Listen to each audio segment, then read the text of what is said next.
একটা চিত্র দেখছেন না, লাখ লাখ ছেলে দাঁড়িয়ে একটা পর্দার সামনে দাঁড়িয়ে আছে, গোল কখন হবে এই জন্য।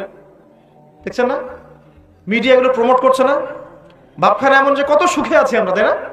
কি সুখ আমাদের, খেলা হচ্ছে, আমরা গোল গোল চিল্লাচ্ছি, খেলছে কোন টিম সেই টিম আমাকেও চিনে না, আমার দেশের নামও জানে কিনা আল্লাহু আলাম। আমরা নাচানাচি করছি মাশাআল্লাহ, আমরা মারামারি করছি, কেউ মার্ডার হচ্ছে, কেউ আবার শোকে স্ট্রোক করে মারা যাচ্ছে, তাই হচ্ছে না? এমন কেন জাতিগতভাবে আমরা এমন কেন হলাম? জাতিগতভাবে আমাদের কোনো ব্যক্তিত্ব নাই, আমাদের কোনো গায়রত নাই। আমাদের তো যুদ্ধের হিস্ট্রি আছে, আমাদের বীরত্বের হিস্ট্রি আছে, আমাদের ভাষা আন্দোলন হিস্ট্রি আছে। দেশের কনসেপ্ট বাদ দিয়ে ইসলামের কনসেপ্টও যদি বলেন, আমরা তো তারেক বিন জিয়াদের উত্তরসূরি, বিন কাসিমের উত্তরসূরি, খালিদ বিন ওয়ালিদ, উমর ইবনে খাত্তাবের উত্তরসূরি। আমাদের কোনো গায়রত নাই। পশ্চিমারা একটা কিছু লঞ্চ করবে, সবাই নাচানাচি করবে, আমরা সেখানে গা ভাসিয়ে দিব। কিছু কিছু মুসলিম কান্ট্রি ওগুলোতে জয়েন হবে, আমরা মনে করবো এটা হালাল হয়ে গেল।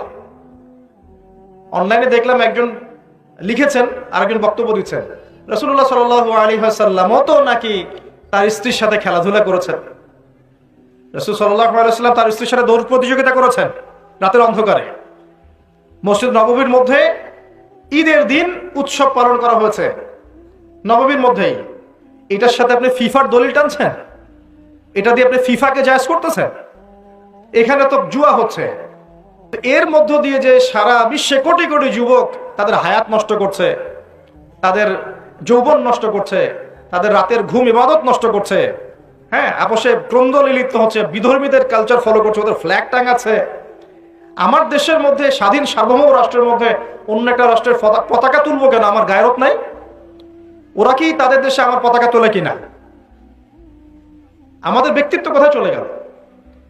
এগুলোকে আমরা টেকনিক্যালি আবার মিডিয়া দিয়ে জায়েজ করার চেষ্টা করছি, যে নবী সাল্লাল্লাহু আলাইহি ওয়াসাল্লাম তো দৌড় প্রতিযোগিতা করেছেন, হ্যাঁ, তারপরে মসজিদ নববীর মধ্যেও তো এরকম খেলাধুলা হয়েছে। এগুলো ছিল চিত্ত বিনোদনমূলক। যদি আমি একা একা সকালবেলা উঠে ফজরের নামাজের পরে এই মাঠটাকে 10 রাউন্ড দেই, এটা আমার জায়েজ না? জায়েজ, জায়েজ। কিন্তু এই খেলাটাকে টেলিকাস্ট করে আপনি হাজার হাজার মানুষের সময় তো নষ্ট করতে পারেন না, তার হায়াত তো নষ্ট করতে পারেন না। এই খেলাকে কেন্দ্র করে তো জুয়ার আসর বসাতে পারবেন না আপনি। এটাকে কেন্দ্র করে তো সমকামিতা প্রমোট করতে পারবেন না। এটাকে কেন্দ্র করে আপনি lakh lakh billion billion dollar খরচ করতে পারবেন না তো। অথচ আপনার পাশেই প্রতিবেশী রাষ্ট্র ইয়েমেন না খেয়ে মারা যায়, আমাদের পাশেই মিডল ইস্টের পাশেই প্রতিবেশী রাষ্ট্র সিরিয়া না খেয়ে শিশুরা মারা যাচ্ছে। প্রতিবেশী না খেয়ে থাকে, আমি পেট ভরে খাই, আমি মুমিন নাকি? প্রতিবেশী না খেয়ে থাকে আর আমি পেট ভরে খাই, আমি কি মুমিন নাকি?